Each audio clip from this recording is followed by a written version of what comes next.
নবী নবী করে আর কত কাল আমি কাঁদব, নবী নবী করে আর কত কাল আমি কাঁদব। আপন নয়নে কবে জানি, আপন নয়নে কবে জানি নূর নবীকে আমি দেখব, নবীর চরণে তে সারা জীবন আমি থাকব। আল্লাহু আকবার। আল্লাহর হাবিব বলেছেন, আনা আউয়ালুন নাসি খুরুজান ইযা বুইসু ওয়া আনা খাতিবুকুম ইযা ওয়াফাদু ওয়া আনা মুবাশশির। চিল্লায় পড়েন আল্লাহু আকবার। রাসূল বলেছেন, কিয়ামতের ময়দানে সব নবীর আগে আমি রাসূলুল্লাহ হাসরের ময়দানে হাজিরা দিব। সুবহানাল্লাহ। আমার আগে কোন নবীরা হাসরে উঠতে পারবে না। আমি হলাম সেই নবী। আমি উকিল হয়ে আমার উম্মতের জন্য, সব নবীর আগে আমি উকিল হয়ে আমার উম্মতের জন্য আল্লাহর কাছে আমার উম্মতের জন্য ওকলাতি করব। সুবহানাল্লাহ। শুধু তাই না, আমি মুবাশশির হয়ে আমার উম্মতের জন্য সুসংবাদদাতা হয়ে যাব। সুবহানাল্লাহ। নবী তুমি আমার হয়ে যাও, রাসূল তুমি আমার হয়ে যাও, নবী তুমি আমার হয়ে যাও, তুমি আমার আমি তোমার, তুমি আমার আমি তোমার, একবার কথা দাও, রাসূল তুমি আমার হয়ে যাও, নবী তুমি আমার হয়ে যাও, তুমি আমার আমি তোমার, একবার কথা দাও, রাসূল তুমি আমার হয়ে যাও। বলেন ইয়া রাসূলুল্লাহ, বলেন ইয়া হাবিবাল্লাহ। সম্মানিত সুধী, সম্মানিত উপস্থিতি, তাহলে নাম্বার 2, আমরা নামাজ ধরবো না ছাড়বো? না একটা জবানও বন্ধ থাকতে পারবে না, কিপটামি করতে পারবেন না। সবার বলতে হবে নামাজ ধরবেন না ছাড়বেন। তাহলে নাম্বার গেল 2। নাম্বার 3, আল্লাহর হাবিব বলছেন 3 নাম্বার হলো ওই ব্যক্তি মাকারিমুল আখলাক লালন করছে যার ভিতরে 3 নাম্বার গুণ হলো আহসানুল কালাম। আল্লাহু আকবার বলেন। আহসানুল কালাম, যার কথা সুন্দর। সুবহানাল্লাহ বলেন। যার কথা সুন্দর ওই ব্যক্তি সুন্দর, আর যার কথা সুন্দর ওই ব্যক্তির চরিত্র সুন্দর। ঠিক কিনা বলেন? মানুষের পৃথিবীতে কথাই হচ্ছে মূল হাতিয়ার। আব্বা কথা বলেন, কথা বলেন, ঠিক কিনা? এই কথা দিয়েই নির্দোষ মানুষকে দোষী বানায়, আবার এই কথা দিয়েই দোষী মানুষকে নির্দোষ বানায়। কথা বলেন, ঠিক কিনা? এই কথা দিয়েই মানুষ মানুষকে দূরে ঠেলে দেয়, আবার এই কথা দিয়েই মানুষ মানুষকে চিরজীবনের জন্য আপন করে নেয়। ঠিক কিনা বলেন? কথা হচ্ছে বড় হাতিয়ার। যার কথা সুন্দর ওই ব্যক্তি সুন্দর। আল্লাহর হাবিবকে আল্লাহ তাআলা বলছেন, শোনেন হাবিব, ফাবিমা রাহমাতিম মিনাল্লাহি লিনতা লাহুম ওয়ালাউ কুনতুম ফাযযান গালিযাল কলবি লাফাদ্দু মিন হাওলিক ফা'ফু আনহুম ওয়াস্তাগফির লাহুম ওয়াশাওিরহুম ফিল আমর। আল্লাহু আকবার। আল্লাহ তাআলা বলছেন, হাবিব মানে সার কথাটা হচ্ছে এমন, হাবিব, আপনার মুখের ভাষা যদি কর্কশ হতো, আপনি যদি উগ্র মেজাজের হতেন, আপনার ভাষা যদি রূঢ় হতো, উগ্র হতো, তাহলে কাফের মুশরিকরা আপনার থেকে মুখ ফিরায় নিত। আপনারা জানেন আল্লাহর হাবিব কাউকে তরবারির আঘাত দিয়া কাউকে ইসলামের দাওয়াত দেয় নাই। নবীজি কাউকে মারধর করে ইসলাম গ্রহণ করতে বলে নাই, ঠিক কিনা বলেন? নবীজি কখনো মানুষের সাথে মুসাফা করেছে, কাফের মুশরিকদের সাথে মুসাফা করেছে, হাতে হাত মিলিয়েছে, মুসাফা দেখেই তারা মুসলমান হয়ে গেছে, সুবহানাল্লাহ। আবার কেউ রাসূলুল্লাহর দাঁতের ঝলকানি দেখে মুসলমান হয়ে গেছে। শুধু তাই না, ইযা তাকাল্লামা রুইয়াকান নূর ইয়াখরুজু মিন বাইনি সানায়া, নবীজি যখন কথা বলতেন তার জবান থেকে নূর বের হতে থাকতো, সুবহানাল্লাহ। দুই দাঁতের ফাঁকা দিয়া নূর বের হতো। ওই দৃশ্য দেখে কত কাফেরেরা মুসলমান হয়ে গেছে। নবীর হাঁটা দেখে কাফেরেরা মুসলমান হয়েছে। নবীজির জান্নাতি মেশকা আম্বার, আল্লাহর হাবিব যে রাস্তা দিয়ে হাঁটতেন, ওই কদম মোবারকের ধুলা মোবারক সাহাবীরা নিত, ওই ধুলা মোবারক পকেটে রাখতো, সেখান থেকে সুগন্ধি ছড়াতো। এই দৃশ্য দেখে কাফেরেরা মুসলমান হয়ে গেছে, সুবহানাল্লাহ। হযরতে আবু হানিফা রাহিমাহুল্লাহ তিনি বললেন, যদি মানুষের চরিত্র ঠিক থাকে, মনুষ্যত্ব ঠিক থাকে, তাহলে কুকুরের থেকে মানুষ দামি, আল্লাহর কাছে সে দামি। আর যদি মনুষ্যত্ব ঠিক না থাকে, যদি অমানুষ হয়, চরিত্র খারাপ হয়, তাহলে কুকুরের থেকেও ও খারাপ, আল্লাহর কাছে কুকুরের দাম বেশি। আল্লাহ আকবার। তাই চরিত্র বড় সম্পদ। চরিত্র এমন জিনিস, যায় না কেনা বেচা, চরিত্র ছাড়া এ ভুবনে যাবে না গো বাঁচা, ঠিক কিনা বলেন? ভাইরা আমার, বন্ধুরা আমার, বাবারা, আল্লাহর হাবিব নূর নবীজি সাল্লাল্লাহু আলাইহি ওয়াসাল্লাম বলেন, হে আমার উম্মতেরা শোনো,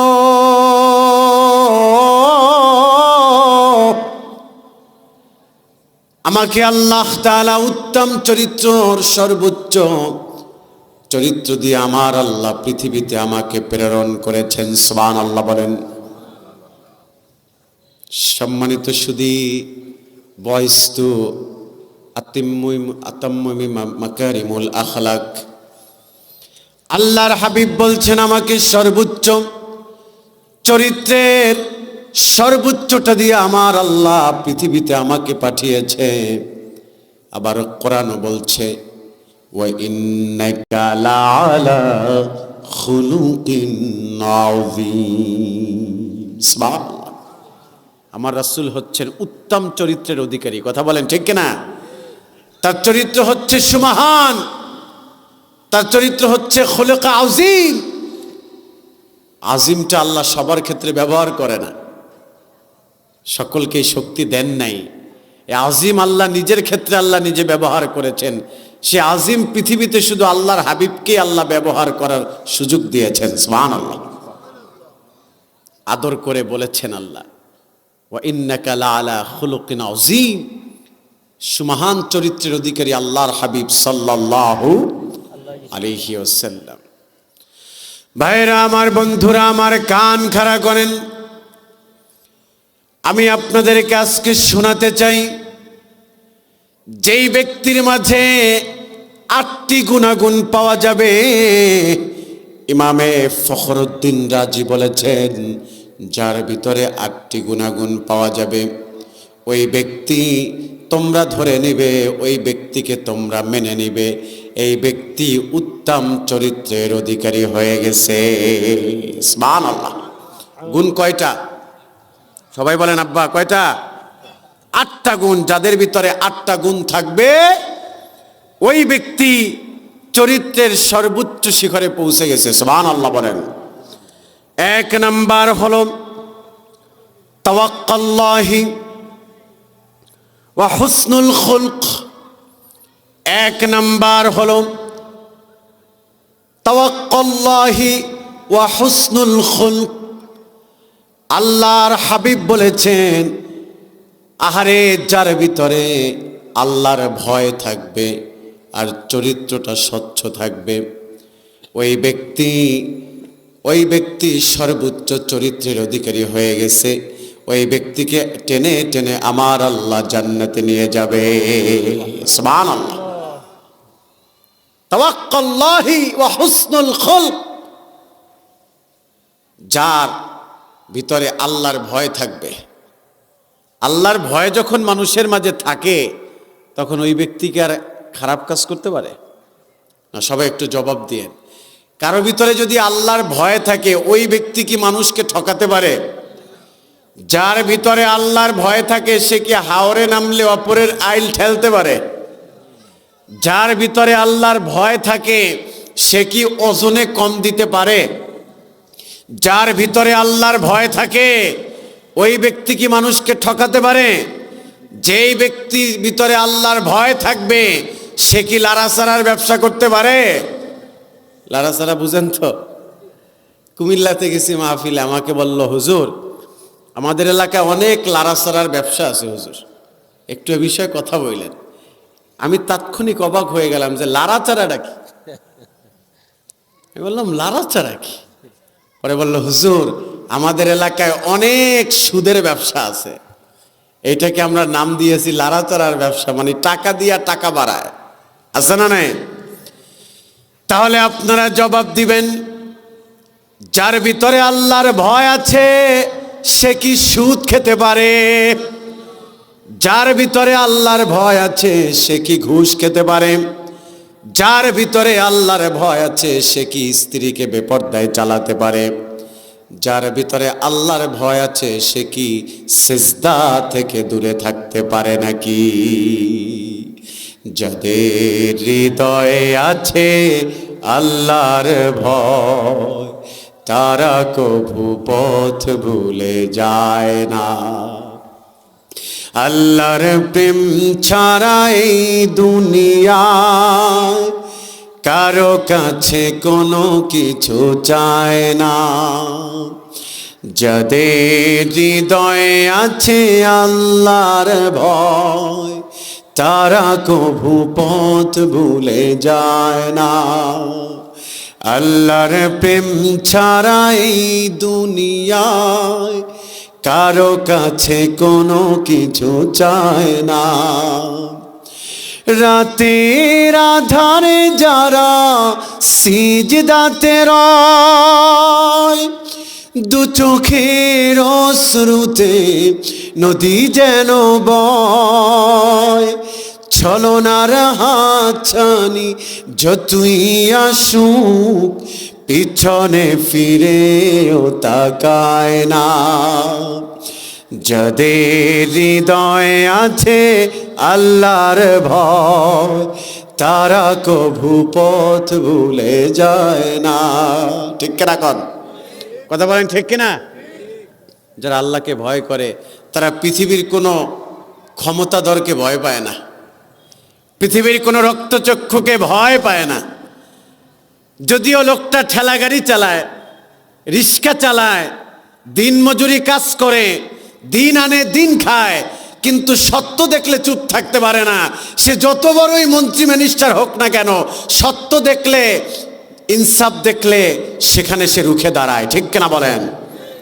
অন্যায় দেখলে সেখানে সে শক্ত হাত ব্যবহার করে। ঠিক কিনা বলেন? সাইয়েদনা ওমর ইবনুল খাত্তাব রাদিয়াল্লাহু তাআলা আনহু, তিনি যখন খলিফা, অর্ধজাহানের বাদশাহ, আব্বা কথা শুনতেছেন? আব্বা শুনতেছেন তো? সাইয়েদনা ওমর ইবনুল খাত্তাব যখন প্রেসিডেন্ট, একদিকে তিনি মসজিদে নববীর খতিব, আর একদিকে তিনি রাষ্ট্রনায়ক। সুবহানাল্লাহ। তিনি খুতবা দিচ্ছেন মসজিদে। তো খুতবা দিচ্ছেন মসজিদে নববীতে, সম্ভব্য এটা ঈদের নামাজের খুতবা হবে। তিনি বাইতুল মাল থেকে তার সমাজের কর্মীদের, সাধারণ মুসল্লিদের, সমাজের জনসাধারণকে তার বাইতুল মাল থেকে সকলকে হাদিয়া স্বরূপ পাঞ্জাবির পিস দিল। সুবহানাল্লাহ। কি দিছে? পাঞ্জাবির পিস উপহার দিছে। এখন যেই পরিমাণ পিস দিছে, পাঞ্জাবির পিস উপহার দিছে, গিফট দিছে, তাতে করে কারোরই পরিপূর্ণভাবে সুন্নতি পোশাক বানাইতে পারছে না, কমতি হয়ে যায়, কাপড়ে শর্ট হয়।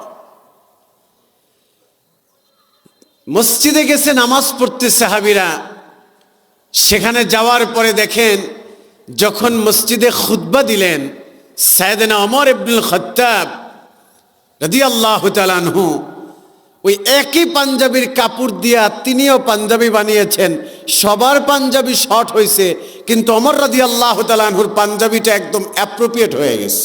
সুবহানাল্লাহ। এক সাহাবী দাঁড়ায় গেলেন, দাঁড়ায় বললেন, সাইয়েদনা ওমর, আপনার খুতবা স্টপ করেন, এটা থামান। বলল, কেন? বলল, আমার একটা প্রশ্ন আছে, আপনি জবাব দিবেন, জবাবটা দেয়া হবে, তারপরে আপনি খুতবা কন্টিনিউ করবেন।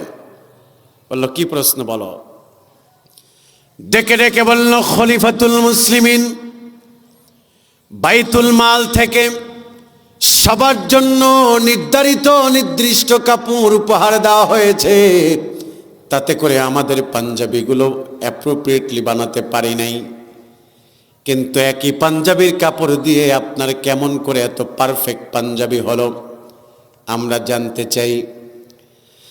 সাইয়েদনা ওমর ইবনুল খাত্তাব স্টপ হয়ে গেল, স্তব্ধ হয়ে গেল। তিনি বিপদে পড়ে গেল, আহারে আমি মনে হয় বেকায়দায় পড়ে যাব, আমি মনে হয় বিপদগ্রস্ত হয়ে যাব, আমার মনে হয় বেইনসাফি হয়ে গেছে। আহারে, একই পাঞ্জাবির কাপড় দিয়ে আমার পাঞ্জাবি কেমন করে এত বড় হলো। সাইয়েদনা ওমর ইবনুল খাত্তাব রাদিয়াল্লাহু তাআলা আনহুর ছেলে আব্দুল্লাহ ইবনে ওমর দাঁড়ায় বলল, সাহাবীরা, এই জবাবটা আমার বাবা দিবে না, কারণ আমার বাবা এই পাঞ্জাবি সম্পর্কে অবগত নয়।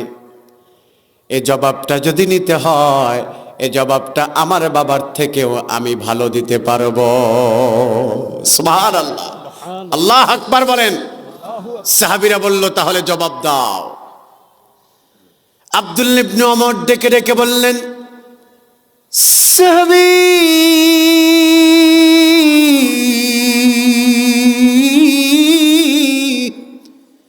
আমার বাবার পাঞ্জাবিটা এত বড় হওয়ার কারণ হলো আমার বাবাকেও এই পাঞ্জাবির বন্টন অনুযায়ী আমার বাবাও এক টুকরা পেয়েছে, আমিও তো এক টুকরা পেয়েছি। আমি আমার টুকরাটা দিয়ে আমি পাঞ্জাবি তৈরি করি নাই, আমি আমার বাবার পাঞ্জাবি বানাতে গিয়ে আমার টুকরাটাও কাজে লাগিয়েছি। আমার বাবা কি সুন্দর করে অ্যাপ্রোপ্রিয়েটলি একটি পাঞ্জাবি বানায় দিছি। আমার বাবা তোমাদের সাথে বেইনসাফি করে নাই, আমার বাবা তোমাদের সাথে অনৈতিকতা করে নাই, হক নষ্ট করে নাই, বরং আমার টুকরাটা বাড়ায়া আমার বাবাকে পাঞ্জাবি বানায়া দিছি। সুবহানাল্লাহ, সুবহানাল্লাহ। সাইয়েদনা ওমর ইবনুল খাত্তাব চোখের পানি ছেড়ে দিয়ে সাহাবীদের মাঝেই ডেকে ডেকে বলল, সাহাবীরা,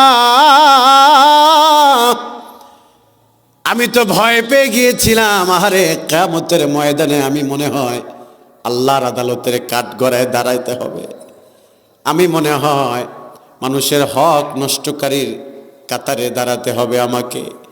আমি ভয় পেয়ে গিয়েছিলাম, আমার ছেলে আব্দুল্লাহ আমাকে এ যাত্রা বাঁচায়া দিছে।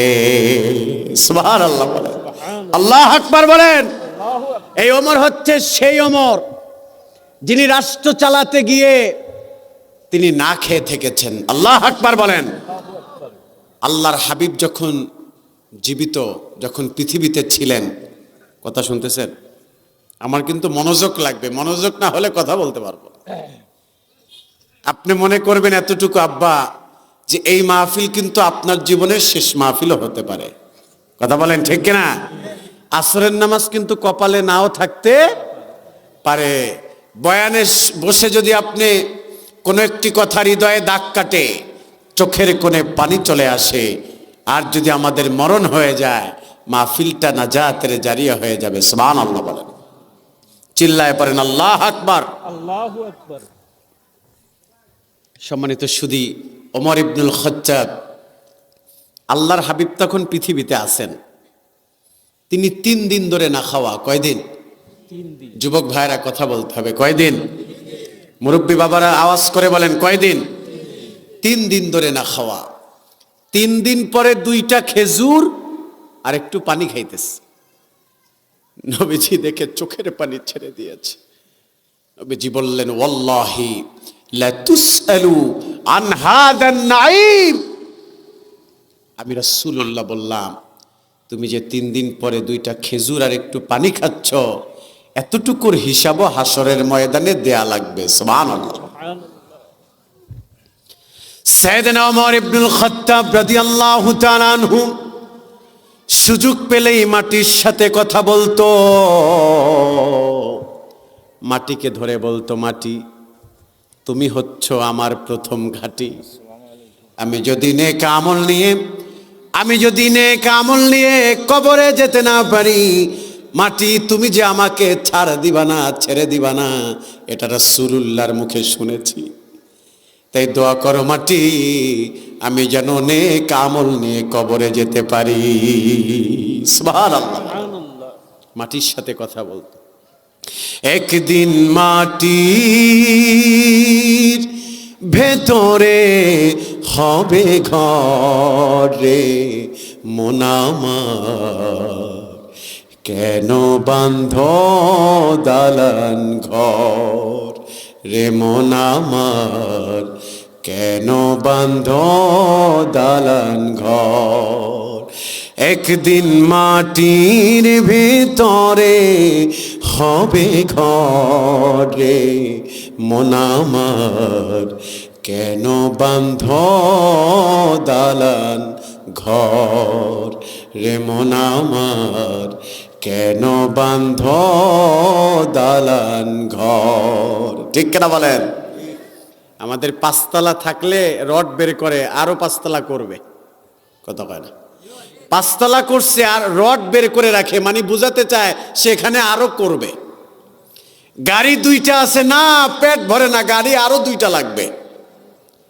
বাড়ি আছে সিলেট শহরে, ঢাকাতেও আছে, গুলশানে, না বাড়ি হবে না, আরো 5টা লাগবে বাড়ি। কথা কন ঠিক কিনা? কিন্তু মরার পরে কাফনে কি পকেট আছে? মরার পরে কি কাফনের কাপড়ে পকেট আছে? কাফনের কাপড়ে পকেট নাই। এই 2টা খালি হাত নিয়েই যেতে হবে। ভাইরা আমার, বাবারা আমার, বন্ধুরা, তাহলে 1 নাম্বার খেয়াল করবেন, রাসূল বলেছেন তাওয়াক্কাল্লাহি হুসনুল খালক। ওই ব্যক্তি জান্নাতি হয়ে যাবে। 2টি আমল তাকে জান্নাতে নিয়ে যাবে। 1, যেই ব্যক্তি আল্লাহকে ভয় করে, আর 2 নাম্বার হলো যার চরিত্র সুন্দর। এই 2টি আমল তাকে টেনে টেনে আল্লাহর জান্নাতে নিয়ে যাবে। সুবহানাল্লাহ। নাম্বার 2, যেই ব্যক্তি হুসনুল খালক যার ভিতরে আছে, যেই ব্যক্তি উত্তম চরিত্রের অধিকারী, তার 2 নাম্বার গুণাগুণ হলো ওই ব্যক্তি জীবন চলার পথে জীবনের সর্বোচ্চ ত্যাগ করতে রাজি আছে, কিন্তু নামাজ বাদ দিতে রাজি না। ঠিক কিনা বলেন? আব্বা কথা কন ঠিক কিনা? এখন এদেশে আশেকের অভাব নাই, এদেশে আশেকে রাসূলের অভাব নাই, নবীর উম্মত দাবি করে অভাব নাই, কিন্তু জীবন তালাশ করলে দেখা যায় নামাজ ঠিকভাবে পড়ে না। কথা বলেন ঠিক কিনা? আপনি বলতেছেন আমি ফুলতলির মুরিদ, আমি বলতেছি আমি সারসিনার মুরিদ, আর একজন বলছে আমি সোনাকান্দার মুরিদ, আর একজন বলছে আমি ইসলামী আন্দোলন করি, আর একজন বলছে আমি তবলিগ করি, আর একজন বলছে আমি আলিয়া, আর একজন বলছে আমি কওমিয়া। কিন্তু প্র্যাকটিক্যাল লাইফে যদি আপনি তালাশ করেন, দেখবেন শিরোনামে চলতেছি আমরা, সাইনবোর্ড লাগায় চলতেছি, কিন্তু প্র্যাকটিক্যাল লাইফে হাত দিলে দেখা যায় আমলের বদলে আছে একটা ঘোড়ার ডিম। ঠিক কিনা বলেন? কথা বলেন ঠিক কিনা? শুধু সাইনবোর্ড নিয়ে চলতে ভালোবাসি আমরা, কিন্তু আমলের বেলায় আমরা একদম 0 পয়েন্টে আছি। মনে রাখবেন, যার সেজদা ভালো ওই ব্যক্তি ভালো। আল্লাহ তাআলা বলছেন, শোনো শোনো, যেই ব্যক্তি ওয়াসজুদ ওয়াক্তারিব, যে আমার কদমে সেজদা দেয় সে আমার কাছের হয়ে যায়। সুবহানাল্লাহ। শুধু 5 ওয়াক্ত সালাতি নয়, 5 ওয়াক্ত সালাতি নয়, পাশাপাশি তাহাজ্জুদের প্র্যাকটিসও দরকার আছে না নাই? কারণ কিয়ামতের ময়দানে সর্বপ্রথম নামাজের হিসাব হয়ে যাবে। আল্লাহর হাবিব বলছেন, আউয়ালু মা ইউহাসাবু বিহিল আবদ ইয়াউমাল কিয়ামাতিস সালাহ ফাইন সালাহাত সালাহাত সাইরু আমালি ওয়া ইন ফাসাদাত ফাসাদাত সাইরু আমালি। রাসূল বলছেন, কিয়ামতের ময়দানে সর্বপ্রথম নামাজের হিসাব হবে। যার নামাজ শুদ্ধ ব্যক্তি শুদ্ধ, যার নামাজ অশুদ্ধ ব্যক্তি বিপদগ্রস্ত হবে। আল্লাহ আকবার। একটু শোনেন আব্বা, একটু বলি আপনাদেরকে, দেখে ভালো লাগতেছে, আপনাদেরকে খুবই ভালো লাগতেছে। আমি এখানে আসছিলাম আরো 3-4 বছর আগে, মনে আছে তো? এবছর খুব ভালো লাগতেছে আপনাদেরকে দেখে। শোনেন, পৃথিবীতে আমরা যতটুকু নেক কাজ করব এর যাজা আপনি পাবেন in the day of judgement. কিয়ামতের ময়দানে আপনি নেক কাজের বিনিময়ে জান্নাত পাবেন। আল্লাহ বলবে, যাও, গো টু দ্য প্যারাডাইস, জান্নাতে চলে যাও। ওমা, গিয়া দেখবে জান্নাতের তালা মারা। কি মারা? তালা ঝুলতেছে। আল্লাহর কাছে এসে বলবে, মালিক, আমরা আছি, নামাজ নাই যেখানে আমরা নাই। নামাজ পড়তে হবে, শুধু 5 ওয়াক্ত সালাতি নয়, 5 ওয়াক্ত সালাতের পরে ওভার টাইম আছে, সেটা হলো তাহাজ্জুদের নামাজ। সুবহানাল্লাহ বলেন। তাহাজ্জুদের নামাজ মানুষকে ওলিউল্লাহ বানায় দেয়। সুবহানাল্লাহ। তাহাজ্জুদের নামাজ হলো এত গুরুত্বপূর্ণ ইবাদত। আল্লাহ পাক বলেন, ইয়া আইয়ুহাল মুযাম্মিলু কুমিল লাইলা ইল্লা কলিলা নিসফাহু আও ইনকুস মিনহু কলিলা আও জিদ আলাইহি ওয়ারাত্তিলিল কুরআন তারতিলা। আল্লাহ আকবার। আল্লাহ রাসূলকে ডাক দিছেন, ইয়া আইয়ুহাল মুযাম্মিল, হে চাদরওয়ালা, আপনি রাতের কিছু অংশ ব্যতীত আপনি সালাত আদায় করেন, অর্থাৎ কম ঘুমান আর বেশি তাহাজ্জুদের নামাজে সময় দেন। সুবহানাল্লাহ। আবার আল্লাহ তাআলা বলছেন, ওয়া মিনাল লাইলি ফাতাহাজ্জাত বিহি নাফিলাতাল লাক আসা আন ইয়াবআসাকা রাব্বুকা মাকামান মাহমুদা। চিল্লায় পড়েন আল্লাহ আকবার। আল্লাহ তাআলা বলছেন, হাবিব,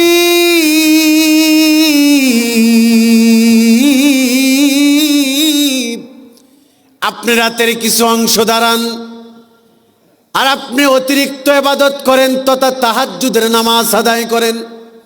এতে করে আপনার রব, আপনার মালিক আপনাকে মাকামে মাহমুদে পৌঁছে দিবে, প্রশংসিত স্থান দান করবে। সুবহানাল্লাহ। কিন্তু এখন উম্মত কম্বল মুড়া দিয়া ঘুমায়, লন্ডনী কম্বল মুড়া দিয়া ঘুমায়, বিদেশি কম্বল মুড়া দিয়া ঘুমায়। ফজরের সময় মসজিদে খেয়াল করলে দেখা যায় ইমাম, মুয়াজ্জিন, খাদিম ছাড়া আর মুসল্লি পাওয়া যায় না। ঠিক না? কথা বলেন, ঠিক কিনা? নামাজ পড়তে চায় না। নামাজের কত গুরুত্ব আল্লাহর হাবিব বলছেন, আকরাবু মা ইয়াকুনুল আবদু মির রাব্বিহি ওয়া হুয়া সাজিদুন। যেই ব্যক্তি রবের কদমে সেজদা দেয়, যেই ব্যক্তি আল্লাহর কদমে সেজদা দেয়, ওই ব্যক্তির সাথে আমার আল্লাহর সম্পর্ক গভীর হয়ে যায়। সুবহানাল্লাহ। তাহাজ্জুদের যায় না মাঝে মরণ দিও প্রভু আমায়, একামতে দিনের কাজে কবুল করে নিও আমায়, তাহাজ্জুদের যায় নামাজে মরণ দিও প্রভু আমায়, একামতে দিনের কাজে কবুল করে নিও আমায়। আল্লাহু আকবার। এই জন্য খেয়াল রাখতে হবে, নামাজ হলো মানুষকে ওলিউল্লাহ বানায়া দেয়। রাসূলুল্লাহ বলেছে, আমার উম্মতের মাঝে দুই শ্রেণীর উম্মতেরা বড্ড বেশি দামি। সুবহানাল্লাহ। কয় শ্রেণী? আল্লাহর হাবিব বলেছে, আশরাফু উম্মতি হামালাতুল কুরআন ওয়া আসহাবুল লাইল। নবীজি বলেছেন, শোনো, আমার উম্মতের মাঝে দুই শ্রেণীর উম্মতেরা বড্ড বেশি দামি। এক নাম্বার যারা কোরআন পড়ে, কোরআন ধরে, কোরআন দিয়া জীবন গড়ে। আর দুই নাম্বার হলো যারা রাতের বেলা দাঁড়িয়ে দাঁড়িয়ে কোরআনের তেলাওয়াত করে। দুনিয়ার সব মানুষ ঘুমায়া যায়, আর ওই গোলামটা ঘুমায় না। শীতের রজনীতে রবের কদমে সেজদা দিয়ে দিয়ে চোখের পানি দিয়া সেজদা ভিজায়। সুবহানাল্লাহ। সমাজে এক শ্রেণী মানুষ আছে, দেখবেন আল্লাহর ওলিদের বিরোধিতা করে। আছে না নাই? কথা কয় না? আছে না নাই? আছে। সমাজে এক শ্রেণী মানুষ আছে যারা হক্কানি ওলিদের বিরোধিতা করে, অথচ ও জানে না ও তো রাতের বেলা বালিশ দিয়া ঘুমায়, তাও আবার একটা না, দুইটা। কয়টা? একটা দেয় মাথায় আর একটা দেয় কোলে, তাই নাম হয়েছে কোল বালিশ। কথা কন, জোরে কন। দুইটা বালিশ দিয়া ঘুমায়, একটা মাথার বালিশ আর একটা কোল বালিশ। মাথার বালিশ আর কোল বালিশ দিয়া ঘুমায়, আর সকালবেলা ওইটা ফতুয়া দেয়, বলে আল্লাহর ওলি বলতে কিছু নাই। বেটা, তুই জানবি কেমনে আল্লাহর ওলি আছে কি নাই? কারণ তুই তো রাতের বেলা দুই বালিশ দিয়া ঘুমাস, আর আল্লাহর ওলিরা রাতের বেলা ঘুমায় না। মাথার নিচ থেকে বালিশ সরায়া, যতই শীত হোক, যতই ঠান্ডা বাড়ুক, ঠান্ডা পানি দিয়ে ওযু করে সেজদা দিয়ে দিয়ে রাত্র পার করে ফেলে। কথা বলেন ঠিক কিনা? চিল্লায় বলেন ঠিক কিনা? ভাইরা আমার, বন্ধুরা আমার, তাই নামাজ লাগবে। নামাজ মনে রাখবেন, মাকারিমুল আখলাক, হুসনুল খালক, যাদের উত্তম চরিত্র, তাদের দুই নম্বরে গুণাবলী হলো তারা নামাজি হবে। তারা দুনিয়াতে সব ছাড়তে রাজি আছে, কিন্তু নামাজ ছাড়তে রাজি নাই। সুবহানাল্লাহ। একটা ওয়াকিয়া শোনাই আপনাদেরকে। আপনারা ইমাম বুখারীর নাম শুনছেন? আব্বা কথা কয় না। ইমাম বুখারীর নাম শুনছেন তো?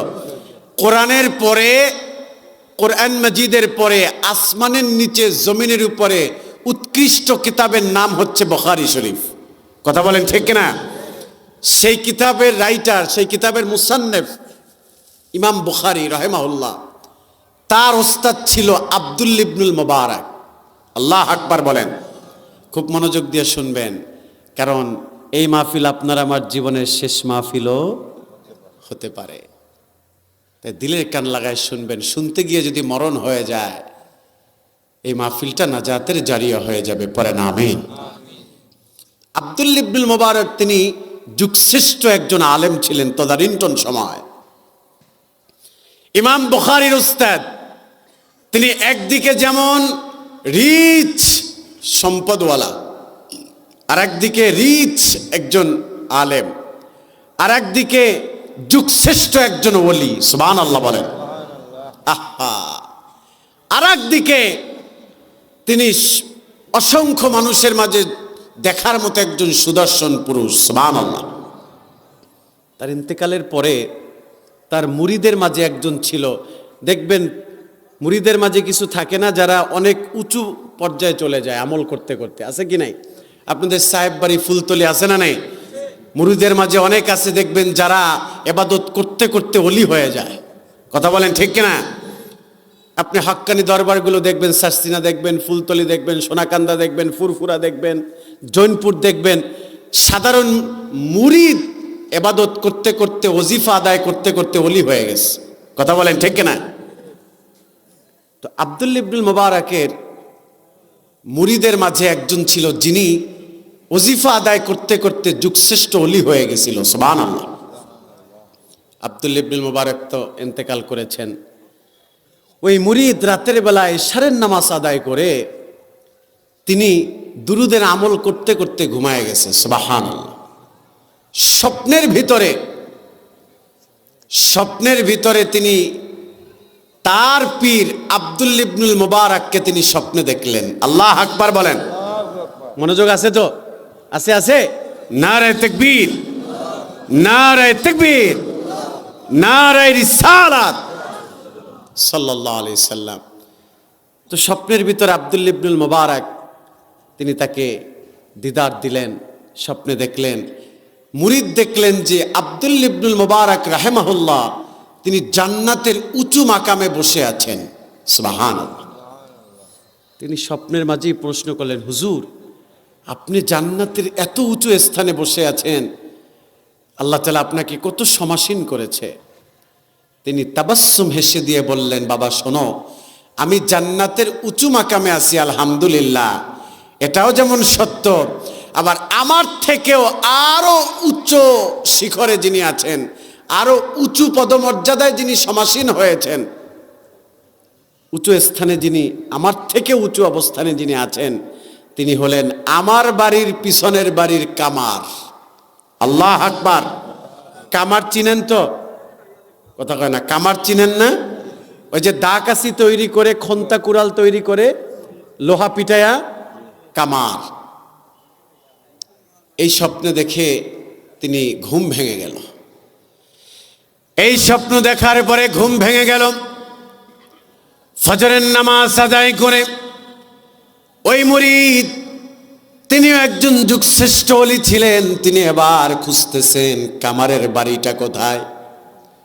কামারের বাড়ি খুঁজতে খুঁজতে খুঁজতে খুঁজতে কামারের বাড়িটা পেয়ে গেছে। আব্দুল্লাহ ইবনুল মুবারকের বাড়ির বরাবর পিছনের বাড়িটাই হলো কামারের বাড়ি।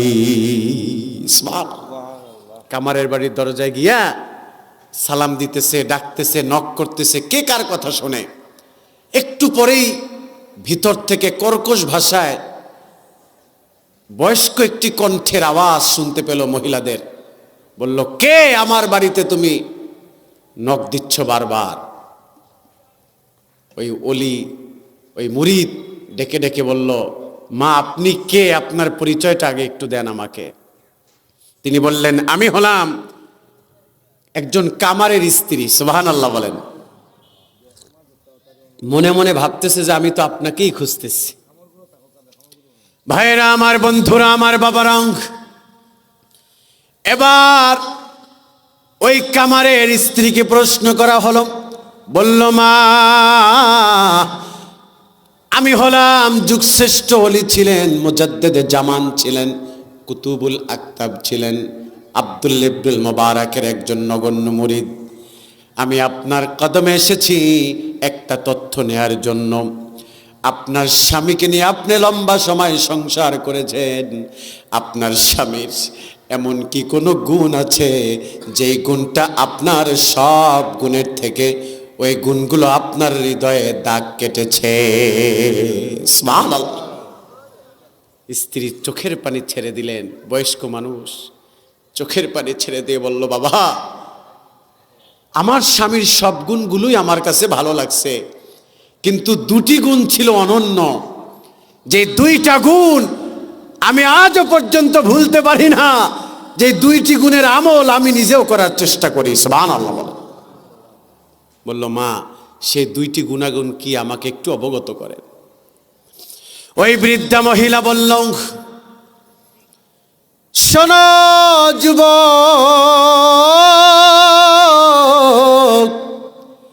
আমার স্বামীর এক নাম্বার গুণ হলো, আমার স্বামী তো কামারের কাজ করত। আমার স্বামী গরমের সময় দিনের বেলা কাজ করতে পারত না। আগুনের এত প্রখরতা, এত তীব্রতা তাকে ঝলসে দিত, তিনি কাজ করতে পারত না। তিনি দিনের বেলা ঘুমাতো আর রাতের বেলা জেগে জেগে কামারের কাজ করত।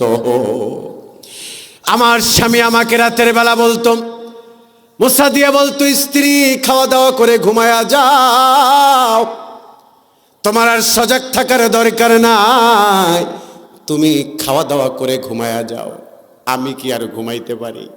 কারণ আমার স্বামী আমার জন্য, রিজিকের জন্য রাত জেগে জেগে কষ্ট করছে, আর আমি স্বার্থপরের মতো রাতের বেলা ঘুমাবো কোশ্চিন কালেও হতে পারে না। আমি আমার স্বামীকে না জানাই তার পিছনে আড়ালে বসে থাকতাম। আমার স্বামীকে দেখতাম রাত্র যখন গভীর হয়ে যেত, তিনি হাতুড়ি দিয়া লোহার উপরে বাড়ি মারত, আর আব্দুল ইবনুল মুবারকের বাড়ির ছাদের দিকে তাকায়া তাকায়া কান্না করত। চোখের পানি দিয়া বুকটা ভেজে যেত, দাড়িগুলো ভিজা যাইত। আমার স্বামীকে দেখতাম কান্না করতো আর বলতো আল্লাহ, ওই যে আব্দুল ইবনুল মুবারক ছাদের উপরে দাঁড়ায়া দাঁড়ায়া তাহাজ্জুদের নামাজ পড়তেছে, আল্লাহ আমার অন্তরেও তো তোমার প্রেমের একটা আগুন আছে গো। আল্লাহ আমাকে গরিব বানিয়েছো, আমি বেজার না, কিন্তু আমাকেও যদি একটু সম্পদের ব্যবস্থা করে দিতাম, আমিও তো রাতের বেলা জেগে জেগে কামারের কাজ করতাম না, আমিও আব্দুল ইবনুল মুবারকের মতো তাহাজ্জুদের মুসাল্লায় সেজদা দিয়া দিয়া রাত্র পার করতাম। সুবহানাল্লাহ। এই চিন্তা করে কান্না করতাম। তিনি তো ছাদের উপরে দাঁড়ায়া দাঁড়ায়া আব্দুল ইবনুল মুবারক সারা রাত তাহাজ্জুদের নামাজ পড়ত, আর ওই দৃশ্য দেখতো আমার স্বামী, আর কান্না করতে করতে বুকটা ভিজে যেত, আর দুই সঙ্গে সঙ্গে হাতুড়িটা পিছন দিয়ে ছাইরা দিত, হাতুড়িটা জমিনে পড়ে যেত, আর কান্না করে করে আমার আল্লাহর কাছে বলতো, মালিক, দুনিয়াতে সব মানুষ আমাকে কামার বলে ডাকে, আল্লাহ সবাই আমাকে কামার বলে ডাকে, আয় আল্লাহ তাআলা কিয়ামতের ময়দানে অসংখ্য মানুষের মাঝে তুমি আমাকে কামার বলে ডাক দিবা না, তুমি আমাকে একটা গোলাম বলে ডাক দিবা। এই আশায় আমি দেখো কাজ ছাইরা দিয়া নামাজে দাঁড়ায় যাইতেছি। সুবহানাল্লাহ। যাতে হাসরের ময়দানে কামার বইলা ডাক না দাও, যাতে গোলাম বইলা একটা ডাক দাও। এ কারণে দুনিয়ার সব কাজ ফালায়া আজান শুনলে আমি নামাজে দাঁড়িয়ে যাই। সুবহানাল্লাহ। হে নামাজি আমার ঘরে নামাজ পড়ো আজ, দিলাম তোমার চরণ তলে হৃদয় যায় নামাজ। হে নামাজি আমার ঘরে নামাজ পড়ো আজ, দিলাম তোমার চরণ তলে হৃদয় যায় নামাজ। আল্লাহু আকবার। কবি নজরুল লিখে গিয়েছে কথা, আজকে শুয়ে আছে ঢাকা বিশ্ববিদ্যালয়ের পাশে, ঠিক কিনা বলেন? সম্মানিত সুধী, সম্মানিত উপস্থিতি, তাহলে 2 নাম্বার হলো নামাজ। এই পৃথিবীতে যারা আল্লাহর কাছে দামি হয়েছে তারা 5 ওয়াক্ত নামাজ তো আদায় করেছেনই, এরপরে এক্সট্রা অর্ডিনারি একটা ডিউটি করেছে, সেটা হচ্ছে তাহাজ্জুদ। কথা কন ঠিক কিনা? এটা হচ্ছে ওভারটাইম। এটা কি ওভারটাইম? এন্ড কেউ যদি মূল ডিউটি বাদ দিয়ে ওভারটাইম করে, কাজে দিবে? অফিসে যদি কেউ মূল ডিউটি বাদ দিয়ে ওভারটাইম করে, টাকা দিবে? মালিক কি তাকে বেতন দিবে? বলবে বেটা আগে মূল ডিউটি কর, এরপরে হলো ওভারটাইম করবি। এখন আপনি যদি মূল নামাজ বাদ দিয়ে রাতের বেলা তাহাজ্জুদে কান্না করেন, কিয়ামত পর্যন্ত যদি আল্লাহ হায়াত বাড়ায় দেয়, আর আপনি যদি কাটতেই থাকেন, কাজ হবে? কারণ আগে ফরজ লাগবে, এরপরে এক্সট্রা ডিউটি। কথা বলেন ঠিক কিনা? তাহলে 2 নাম্বার, নামাজ ধরবেন না ছাড়বেন? আব্বা কথা কয় না। নামাজ ধরবেন না ছাড়বেন? নামাজ ধরবেন নাকি বাদ দিবেন? নামাজ পড়বেন নাকি ছাড়বেন? আমরা পড়বো ইনশাআল্লাহ। আপনারা তো জ্ঞানী মানুষ, বিয়ানীবাজারের মানুষ জ্ঞানী মানুষ, আলহামদুলিল্লাহ, এটা আমি জানি। জ্ঞানী মানুষ আপনারা, আপনাদের একটু বোঝাবার জন্য বলতেছি। দেখেন, আল্লাহর হাবিব সাল্লাল্লাহু আলাইহি ওয়াসাল্লাম তিনি ওফাতের আগে প্রচন্ড অসুস্থ ছিল। কথা বলেন ঠিক কিনা? বিছানা থেকে মাথা জাগাতে পারছে না, এত অসুস্থ ছিলেন। আম্মাজানকে বলেছিল, হুজুর যে আমাকে একটু জাগিয়ে তুলো, আমি মসজিদে নববীতে নামাজ পড়াবো। আম্মাজান কপালে চুমু দিয়ে বলছিল, ইয়া রাসূলুল্লাহ, আপনি কি বলছেন এটা? আপনি যেই পরিমাণে অসুস্থ, আপনি তো বিছানা থেকেই উঠতে পারছেন না, আপনি কেমনে নামাজ পড়াবেন? আল্লাহর হাবিব আম্মাজানের হাত ধরে বলেছিল, আমার মসজিদে নববীতে কি নামাজ হচ্ছে? আম্মাজান বলেছে, নাম ইয়া রাসূলুল্লাহ, আমার বাবা হযরতে আবু বকর রাদিয়াল্লাহু তাআলা আনহুর ইমামতিতে মসজিদে নববীতে জামাত অনুষ্ঠিত হচ্ছে। সুবহানাল্লাহ বলেন।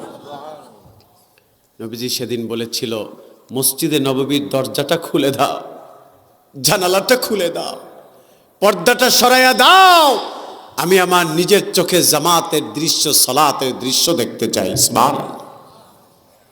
জানালাটা খুলে দিল, পর্দাটা সরাইয়া দিল।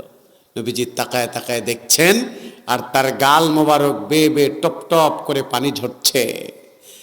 আম্মাজান ডান হাত দিয়ে তার গাল মোবারক থেকে পানিগুলো মুছে দিচ্ছে, আর বলতেছে, হুজুর কেন কান্না করেন? হুজুর বললেন, আমি কান্না করছি এ কারণে, এই নামাজের জন্য কত কষ্ট করেছি, তুমি দেখো না এগুলো, কষ্টের দিনগুলো তুমি দেখো নাই, এগুলো দেখেছে আমার খাদিজাতুল কুবরা তাহেরা, তিনি আমার কষ্টের দিনের সঙ্গী, তিনি দেখেছেন। আল্লাহর হাবিব কখনোই কারো বেইনসাফি করে নাই, কখনোই কারো হক নষ্ট করেন নাই। নবীজি যখন আম্মাজান আয়েশার ঘরে থাকতো, আরাম আয়েশের মাঝেও রাত্র গভীর হলে ঘুম থেকে উঠে আম্মাজান খাদিজার মাকবারার পাশে গিয়ে জিয়ারত করতো। সুবহানাল্লাহ। কারণ নবীজি বলতেন যে তিনি আমার দুঃখের দিনের সঙ্গী। সুবহানাল্লাহ। ভাইয়েরা আমার, বাবারাম আমার, রাসূলুল্লাহ দুনিয়াতে মানুষকে হক ফিরাইয়া দিছে। হালিমাতুস সাদিয়ার একটি বর্ণনা আছে, আপনি সিরাত ইবনে হিশাম খুলে দেখেন। হালিমাতুস সাদিয়া বলেছেন, মুহাম্মদ যখন আমার ঘরে ছিল, আমার স্তন পান করেছে। আমি আমার ছেলেটার মুখে, ডান পাশটা তো সবসময়ই খেত, মাঝে মাঝে যখন ডান পাশে দুধ থাকতো না, আমি বাম পাশের স্তনটা তার মুখে ঢুকায় দিতাম। কোশ্চিন কালেও মুখে নিত না, বারবার ফিরাইয়া দিত। তিনি যেন দুনিয়ার মানুষদেরকে বুঝাতে চাইতো, বাম পাশেরটা হলো আমার ভাই দুধ ভাই আব্দুল্লাহর, আর ডান পাশেরটা হলো আমার। আমি আমার ভাইয়ের হক নষ্ট করার জন্য আসি নাই, আমি পৃথিবীতে মানুষের হক ফিরাইয়া দেওয়ার জন্য এসেছি। সুবহানাল্লাহ। আমার রাসূলুল্লাহ কান্না করছে আর বলছেন, ও আয়েশা শোনো, আমার খাদিজা দেখেছে কত কষ্ট নামাজের জন্য করেছি। এই নামাজ প্রতিষ্ঠার জন্য আমি তায়েফে রক্ত ঝরিয়েছি, আমি উহুদের ময়দানে রক্তাক্ত হয়েছি, আমি না খেয়ে থেকেছি, পেটের সাথে একটা না দুইটা পাথর বেঁধেছি, আমি দান্দান মোবারক শহীদ করেছি, আমি সেজদায় গিয়েছি। মক্কার কাফের মুশরিক বেদিনেরা আমার ঘাড়ের উপরে পচা উটের নারী বুড়ি আমার ঘাড়ের উপরে যাইতা ধরছে, সেজদা থেকে উঠতে দেয় নাই, আমার টুটি চেপে ধরেছে, আমাকে তেলাওয়াত করতে দেয় নাই। আজকে আমার কান্নাটা সুখের কান্না, এটি দুঃখের কান্না না। আমি দৃশ্য দেখে কান্না করছি, যাহারে যে নামাজের জন্য, যে নামাজ প্রতিষ্ঠার জন্য এত কষ্ট আমি করেছি, আমি আজকে দুনিয়ায় যদি নাও থাকি, আমার উম্মতেরা আমাকে ছাড়া নামাজ পড়তে পারবে। সুবহানাল্লাহ। আল্লাহু আকবার বলেন। কিন্তু আজকে দেখবেন বাড়িতে বাড়িতে মসজিদ, কোটি কোটি টাকা দিয়ে মসজিদ বানায়। নবীজি বলছেন, কিয়ামতের অন্যতম আলামত হলো মাসাজিদুহুম আমিরা ওয়া হিয়া খরাবুম মিনাল হুদা।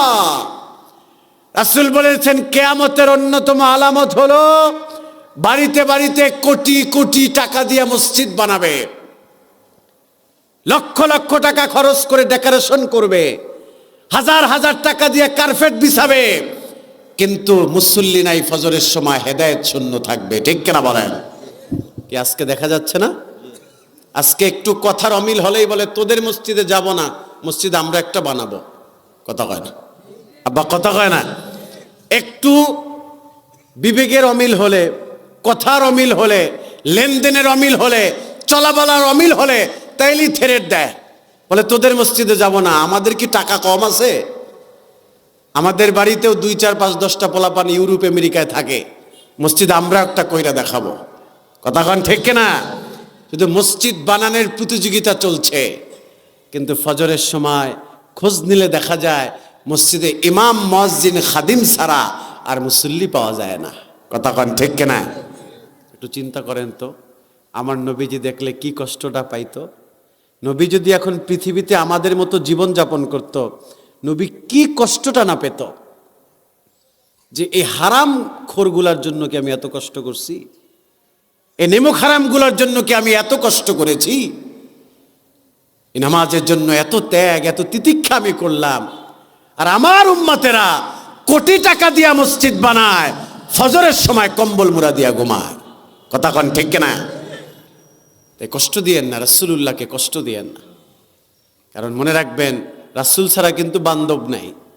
কথা কন ঠিক কিনা? রাসূল ছাড়া বান্ধব আছে? আল্লাহর হাবিবের সাইনিং ছাড়া, সিগনেচার ছাড়া একটা উম্মতও জান্নাতে যেতে পারবে না।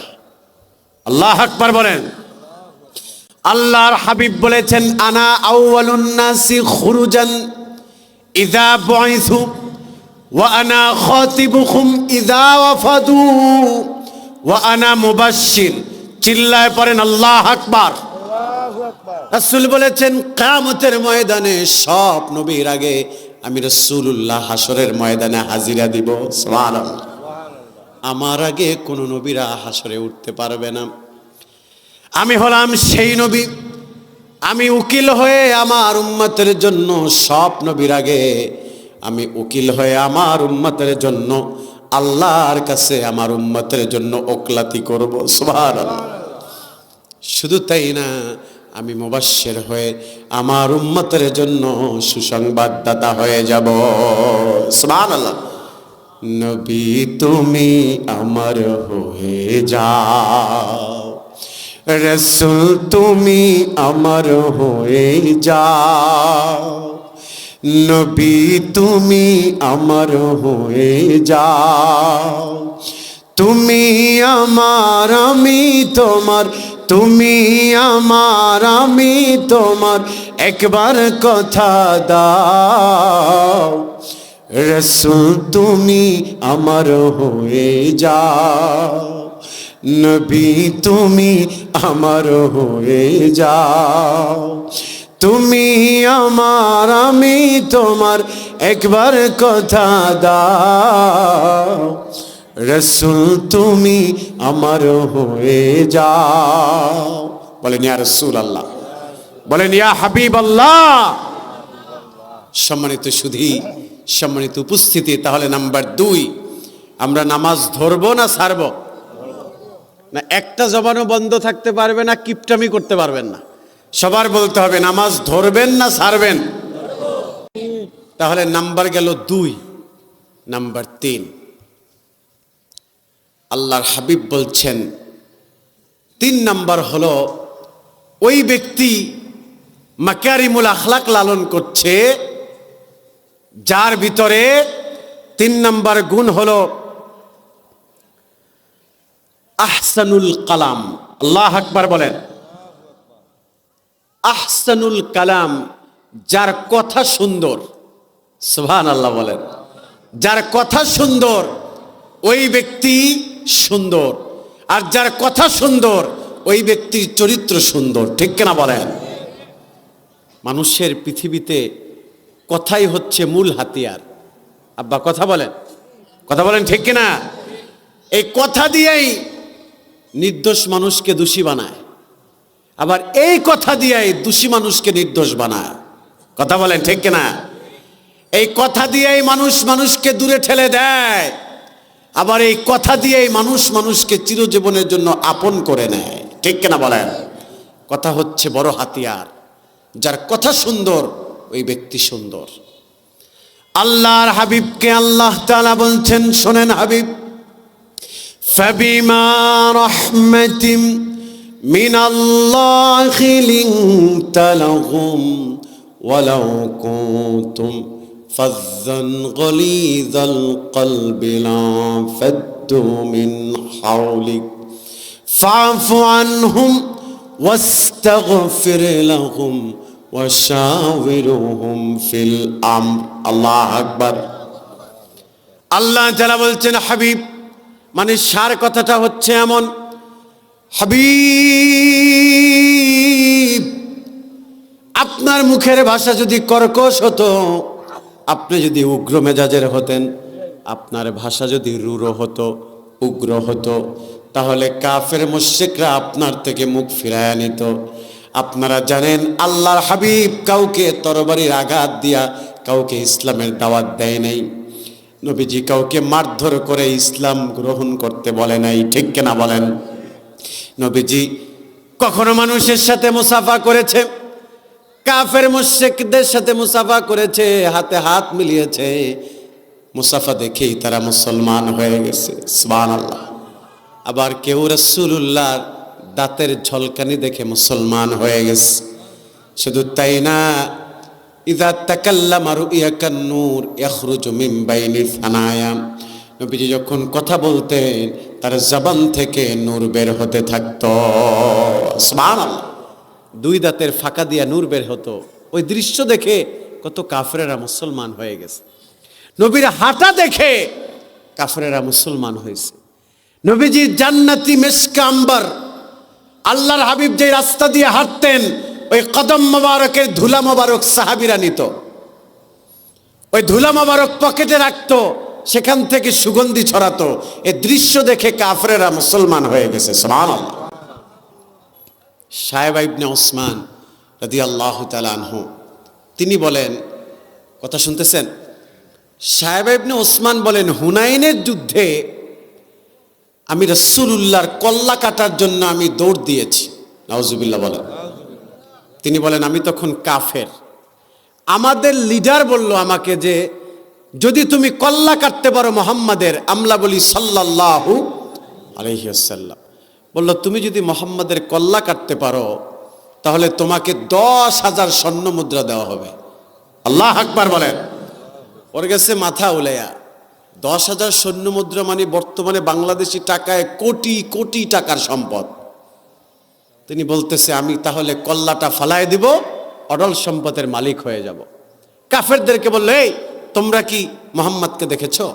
কাফেররা বলল, ওই যে যুদ্ধ করতেছে, ওখানে গেলেই তাকে পাবা।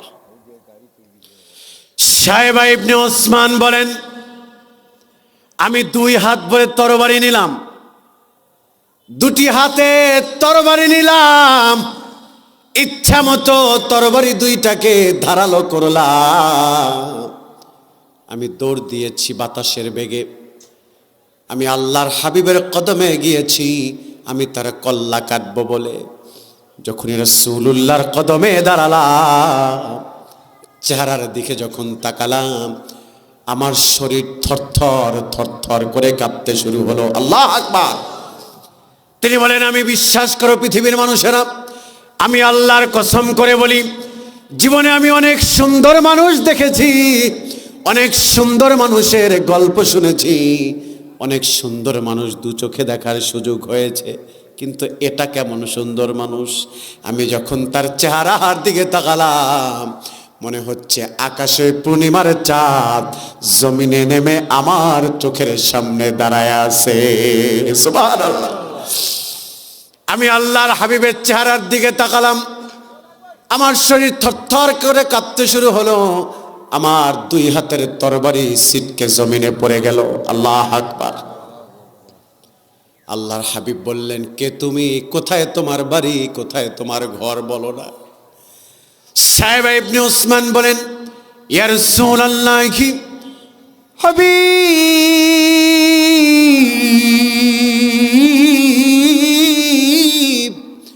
আমি আপনার কল্লা কাটার জন্য এসেছিলাম।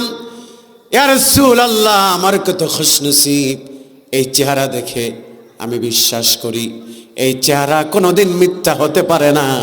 আপনি শেষ নবী, আপনি আখেরি পয়গম্বর। সুবহানাল্লাহ। দুটি হাত বাড়ায় দিলাম, আপনার নুরময় হাত দিয়ে আমাকে শক্ত করে ধরেন আর আমাকে কালিমা পড়ে মুসলমান বানায় দেন। লা ইলাহা ইল্লাল্লাহু মুহাম্মাদুর রাসূলুল্লাহ। নবী নবী করে আর কত কাল আমি কাঁদব, নবী নবী করে আর কত কাল আমি কাঁদব। আপন নয়নে কবে জানি, আপন নয়নে কবে জানি নূর নবীকে আমি দেখব, নবীর চরণে তে সারা জীবন আমি থাকব। আল্লাহু আকবার।